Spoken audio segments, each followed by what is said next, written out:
NFL Week 7 is back, and so are my favorite picks. Today I got 3 of them for you, plus 2 extra leans for Sunday. My name is Austin from Calling Our Shot. I appreciate you guys for tuning in. Now I'll own it. Last week's video that gets posted every Wednesday at 12 p.m. at noon wasn't a good one. We lost all 3 of our picks as the Ravens, 49ers, Panthers all don't get it done. Now it is worth noting our Thursday and Monday Night Football picks with the Commanders money line and Chargers team total under, both cash, leading us to a 2-3 record on game picks for the week. We're still hitting at a 69% win rate. Look, well, there's going to be some losing weeks in there, but the whole point of sports betting is making money long term. We've been doing just that. Now, if you watch our other videos with our player props included, we had a 6-3 week for player props. We'll take that profit. We were 1 yard, just one measly Rashad White yard away from having a crazy week. Of course, he doesn't get it done, but we'll still take the winnings. Now, before I hop into the video, we have a new sponsor on the Calling Our Shot channel.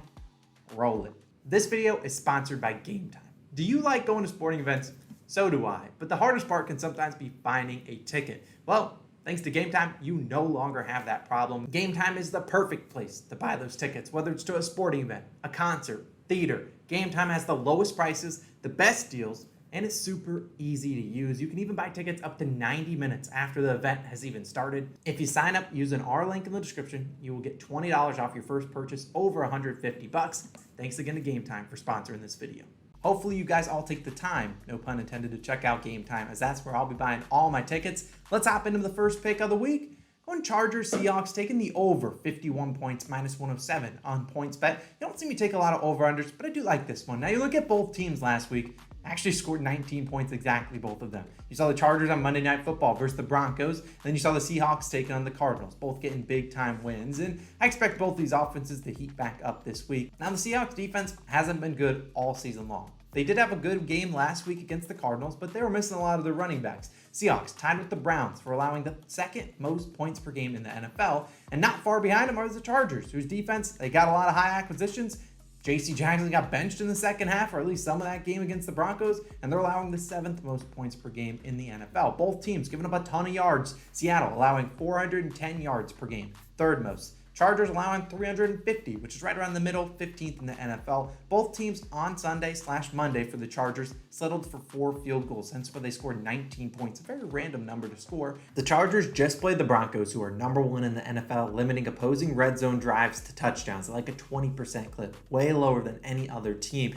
Both the Seahawks and the Chargers are going to give up more touchdowns when you get into the red zone, and have faith that both these two teams will be able to move the ball against the other team, get to the red zone with will, and all they have to do is convert them into touchdowns, and I certainly think they're capable of doing that. Now, the one injury concern here, we got Keenan Allen still on the injury report. I'm hopeful he's back. He's missed several weeks in a row. Hopefully he's back for the Sunday showdown, and ultimately I think they're going to be able to run the ball against the Seahawks defense, lead to some 2nd and shorts, and the Chargers should be able to score at will, leading to the Seahawks having to throw the ball, and the weakness of that Chargers team is throwing the ball. They can't stop the run either. But you look at Seattle, though, and like we've talked about, this is not going to be a team that, or game that really matters a ton to each team besides a win or loss on their record. It's not like they're going to see the Chargers in the playoffs. It's not like it's a team they're trying to get the tiebreaker against. And Seattle's kind of done that same thing where they don't play a lot of defense against non-divisional foes. Seattle has hit the over in 13 of their last 20 games against AFC opponents. Seattle obviously in the NFC, and obviously the Chargers in the AFC. And similar thing for the Los Angeles Chargers. They've hit the over in 6 of their last 7 games against NFC West teams.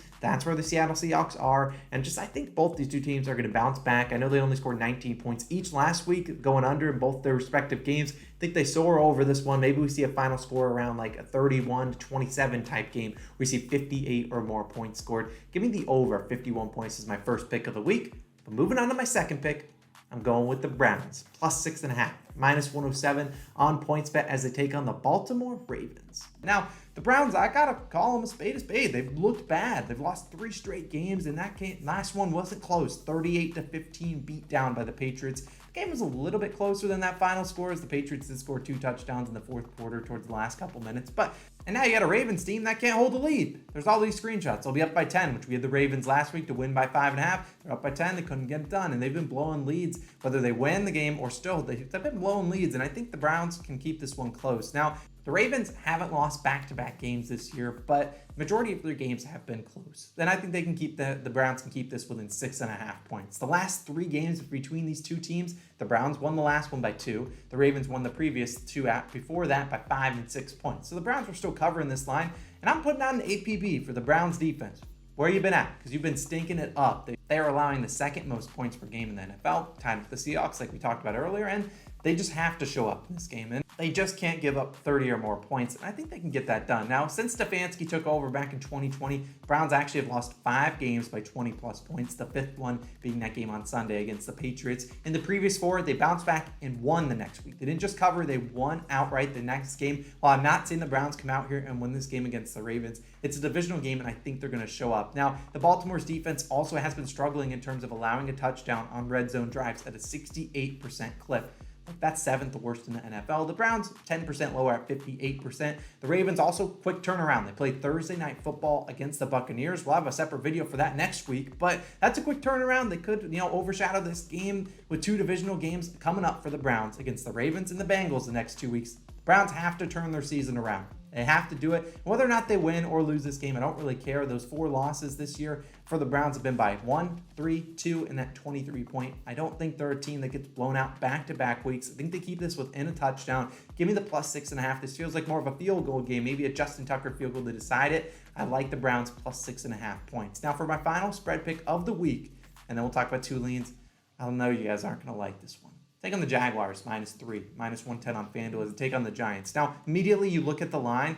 This line sticks out like a sore thumb. Why the heck are the Jaguars, who have lost 3 straight to the Eagles, Texans, and Colts, and now you're taking on a Giants team that's 5-1? Why the heck are the Jaguars favored? And I think they're trying to tell you. I don't think the Giants get a win here. I think they're going to 5-2, and I think this Giants team takes a step back this weekend. Now, they have won 3 straight games. Proud of the Giants. They've really been showing it, but the Giants have only really technically played 1 game on the road. You can count it as 2 if you count the game in London, but their 1 road game was in week 1 against Tennessee, and then they played week 5 in London, which was, neutral site for both teams. So really just 1 true road game, and now they're in Jacksonville taking on the Jaguars. And last week versus the Colts, Lawrence and the offense did their job. Lawrence was 20 for 22, had a touchdown, 2 rushing touchdowns. The offensive line did well. They ran for like 235 yards. Defense just didn't show up, and the Jaguars have actually allowed 28 plus points in 3 of their 6 games this year. The third one obviously being the one on Sunday against the Colts. In the previous 2, they bounced back the next week. The defense showed up, allowing just 0 and 13 points. I think this Jaguars defense shows up on Sunday. They surprise a lot of people that are like, oh, the Giants at plus money. Give it to me. The Giants are going to want to run the football, and that's exactly what the Jaguars are good at stopping, allowing the 3rd fewest rushing yards per game in the NFL. How did the Colts beat them last week? They just threw the ball. Matt Ryan threw like 150 times, actually really 58. But I don't see the Giants with their pass catchers being a team that just, let's let Daniel Jones go throw it 45 times. That's not going to be a recipe for success for the Giants. I think they're going to try to run, which is the strength of the Jaguars defense, leading to some 2nd and longs. I think the Jaguars win this game, cover the 3 points. I don't think they're handing out plus money, not only on Giants money line, but also handing out free money on Giants +3. Like the Jags to get it done. It's smelly, but I think the Jaguars are the better team in this Sunday matchup. Give me the Jaguars minus the 3 points. I think they're the hungrier team. Now let's move on to some leans, and I'm going to stick with that New York theme, although this team's technically in New Jersey, just like the Giants.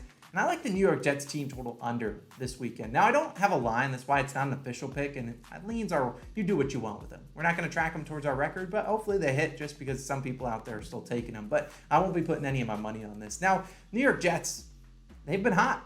As a Jets fan, I'm happy. I'm elated with what I've seen so far, but I think this is the day they take a step back, and it's going to be against a Broncos team that no one wants to bet against. I would have made an official pick on the Broncos, but I don't want any money tied on the Broncos. This team is something I can't trust. The only thing I can trust is their defense. You saw us take the Chargers team total under against them. This is a great defense. Their offense just can't do anything to save them. And this game's a near pick 'em. Yet the Jets are a team that's going to be a heavy public underdog. People are going to be hammering Jets money line. I don't necessarily know if that's the safe way to go. I think this Jets offense, which didn't really do a whole lot. Zach Wilson didn't do much last week. He had through for like 110 yards. It was really the defense and the running game that got it done. The Broncos will be prepared for that. They're going to load the box and say, you know what, Zach Wilson, go throw it against Pat Surtain. Go throw it against Justin Simmons, a free safety back there. Kareem Jackson, those guys. I don't think it's going to work. I think the Jets are going to struggle this one. I think this is a week to get humbled. They got a little too high after the Packers win. I think this is a Jets game that they get humbled, like their team total under. I think it's around 19.5. I'll put 19.5 on the screen because that's the line I saw. Much rather at 20.5 if that's what you can get it at. But it's kind of what I lean. Now let's move to my final lean of the video. And man, this is a smelly one too. Commanders plus 5.5 as they take on the Packers. Now everyone just assumed last week the Packers with no chance they lose back-to-back games. They got to go smoke the Jets. The Jets stink. The Jets came in there and slapped them silly. Beat up on them, win 27-10. There's no chance. Packers lose 3 in a row. Not to the Commanders. Did you watch the Commanders last Thursday Night Football? We took their money line. It was the sweatiest bet we've had in a hot minute. And they still managed to get it done, but it was against the Bears. And look, a lot of people didn't expect the Buccaneers to lose to the Steelers last week. And while I'm not predicting the Commanders come out here and beat the Packers, still think the Packers win. I think the Commanders at least have something to fight for. And lucky for them, sadly, I guess maybe, Carson Wentz will not be active. He'll be out for the next 4 to 6 weeks with his finger injury. Taylor Heinicke's going out there. Heinicke, he's a backup. He's a capable one. Showed it all last year. They won some football games, and he's much more athletic than Carson Wentz, and he's much more capable of taking throws and taking risks. And I think that's what this Commanders offense needs. They need guys that are just going to launch it to Terry McLaurin and say, go make a play. One of the best receivers in the NFL. You're paying him $71 million over the next couple of years. Got to use the guy, and I think they will. And look, this Packers offensive line has struggled, and the Commanders have the pass rush to make this uncomfortable. You know, Packers don't know what they're doing. You got Matt LaFleur talking about Aaron Rodgers saying they want to make it simpler.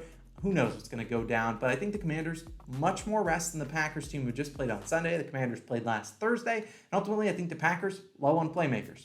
Cover a line at 5.5. You don't have to blow out a team, but you got to win at least probably by a touchdown, and they have no playmakers. They got Aaron Jones and A.J. Dillon still struggling how to figure it out. Randall Cobb was arguably their best wide receiver, at least consistently. He's out. Alan Lazard's been pretty solid, but ultimately I think the Packers can win this game, but I think that we'll see the Commanders keep it close. Only one of the Packers' 3 wins was by 6 or more points, and that was against the Bears. The Bears have been stinking it up, and you could argue the Bears should have beaten the Commanders, but that was on the road. Commanders are back at home. I think they keep this one close, so that's what I'm riding with. But my 3 picks of the day, you heard them at the top of the show. We're talking about Jaguars -3. We're talking about the over 51 in that Chargers versus Seahawks game. And of course, we're taking the Browns +6.5. A reminder about that Game Time app. Go use it. Sign up with our code down below. Calling our shot. Get $20 off your first purchase over $150. We appreciate Game Time for supporting the channel. It's Austin. Let's have a glorious week 7. Let's make some more money. And I'll see you guys in the other videos. Peace out.